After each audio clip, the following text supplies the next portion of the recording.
السلام علیکم ورحمۃ اللہ وبرکاتہ۔ ہم جتنے بھی اعمال کرتے ہیں، جتنے بھی نیک کام کرتے ہیں، ان کی وجہ سے ہمارے گناہ معاف ہوتے ہیں، ہماری مغفرت ہوتی ہے۔ انہی نیکیوں کی وجہ سے ہمارے کتنے ہی کام آسان ہو جاتے ہیں۔ جیسے کہ ہم نماز پڑھتے ہیں تو نماز کی وجہ سے بھی گناہ معاف ہوتے ہیں، روزہ رکھتے ہیں، روزے کی وجہ سے بھی گناہ معاف ہوتے ہیں، جتنے بھی نیک کام ہیں ان کی وجہ سے گناہ معاف ہوتے ہیں۔ لیکن یہ جتنے بھی اعمال ہیں ان کے اندر کبھی نہ کبھی ریاکاری آ جاتی ہے، دکھلاوا آ جاتا ہے، تو ان میں کوئی نہ کوئی کمی رہ جاتی ہے۔ لیکن ایک عمل ایسا ہے جس کے اندر کبھی کمی نہیں آتی۔ وہ عمل کون سا ہے؟ وہ عمل ہے بہترین اخلاق کا۔ بہترین اخلاق ایک ایسا عمل ہے، اگر ایک انسان دوسرے کے ساتھ اچھے اخلاق کے ساتھ پیش آتا ہے تو اس پہ تو اجر ملتا ہی ہے، لیکن اگر کوئی آدمی کسی جانور کے ساتھ اچھا کرتا ہے تو اللہ تعالیٰ اس کو بھی بہت زیادہ عطا کرتا ہے۔ اسی بارے میں بخاری کے اندر ایک واقعہ بیان کیا گیا ہے۔ حضرت ابو ہریرہ رضی اللہ تعالیٰ عنہ کہتے ہیں کہ رسول اللہ صلی اللہ علیہ وسلم نے ارشاد فرمایا کہ ایک دفعہ ایک آدمی راستے میں جا رہا تھا، سخت گرمی تھی۔ فرماتے ہیں کہ راستے میں اسے ایک کنواں مل گیا، تو جب اس نے کنواں دیکھا تو وہ کنویں میں اترا اور کنویں میں اتر کر اس نے پانی پیا۔ جب وہ آدمی پانی پی کے باہر آیا تو باہر کیا دیکھتا ہے کہ ایک کتا کھڑا ہے۔ کتے نے اپنی زبان باہر نکالی ہوئی ہے اور شدید پیاس کی وجہ سے وہ مٹی کو چاٹ رہا ہے۔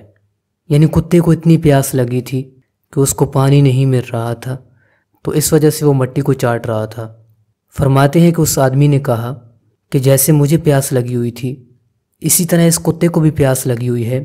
تو اس آدمی نے کیا کیا، وہ کنویں میں دوبارہ اترا، اور کنویں میں اترنے کے بعد کیونکہ اس کے پاس کوئی برتن نہیں تھا جس کے اندر وہ پانی باہر لے کر آتا، تو اس نے اپنا جوتا اتارا اور جوتے کو پانی سے بھر دیا، اور پھر جوتے کو اپنے منہ سے پکڑ کر اوپر آیا اور کتے کو وہ پانی پلا دیا۔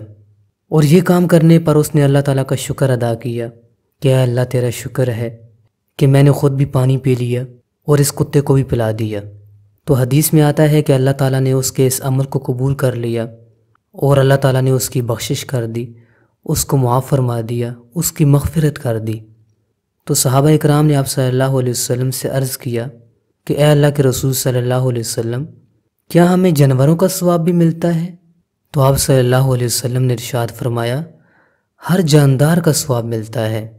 یعنی کوئی بھی ایسی چیز ہے جس کے اندر روح ہے، اگر اس کے ساتھ تم کوئی بلائی کرو گے، کوئی اچھائی کرو گے تو تمہیں اس کا ثواب ملے گا۔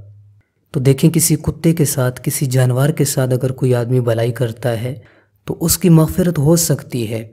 اگر کوئی آدمی کسی انسان کے ساتھ اچھائی کرے گا، اخلاق کے ساتھ پیش آئے گا، مشکل وقت کے اندر کسی کے کام آئے گا، تو کیا اللہ تعالیٰ اس کی مغفرت نہیں کرے گا؟ اللہ تعالیٰ تو بہانے ڈھونڈتا ہے اپنے بندے کو بخشنے کے، کہ میرا بندہ کسی بہانے میرے پاس آئے، میرے در پہ آئے، مخلوق کی خدمت کرے تو میں اپنے بندے کو نواز دوں۔ وہ اللہ اتنا کریم ہے۔ تو میرے دوستوں اور بہنوں، زندگی کے اندر کوئی بھی ایسا کام نہ چھوڑیں۔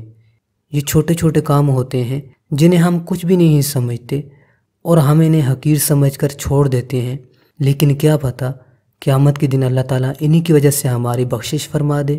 تو اس لیے کوئی بھی چھوٹے سے چھوٹا عمل ہو، کسی کے ساتھ بلائی کرنی ہو، راستے سے کوئی کانٹا ہٹا دینا، کوئی چھوٹا سا پتھر ہٹا دینا، یہ بھی ثواب کا کام ہے، کیونکہ اللہ تعالیٰ کے ہاں جو اعمال کا وزن کیا جاتا ہے وہ اخلاص کے اعتبار سے ہوتا ہے کہ بندے نے کس اخلاص کے ساتھ عمل کیا ہے۔ تو ایک دوسرے کے ساتھ اخلاق سے پیش آئیں، ہر جاندار کے لیے بھلائی سوچیں، ہر انسان کے لیے بھلائی سوچیں، انشاءاللہ اس پہ اللہ تعالیٰ آپ کو بہت زیادہ اجر عطا فرمائے گا۔ اللہ تعالیٰ ہم سب کو عمل کرنے کی توفیق عطا فرمائے۔ اس ویڈیو کو دوسروں کے ساتھ شیئر کریں اور مزید ویڈیوز کے لیے ہمارے چینل چراغ جنت کو سبسکرائب کر لیں۔ السلام علیکم۔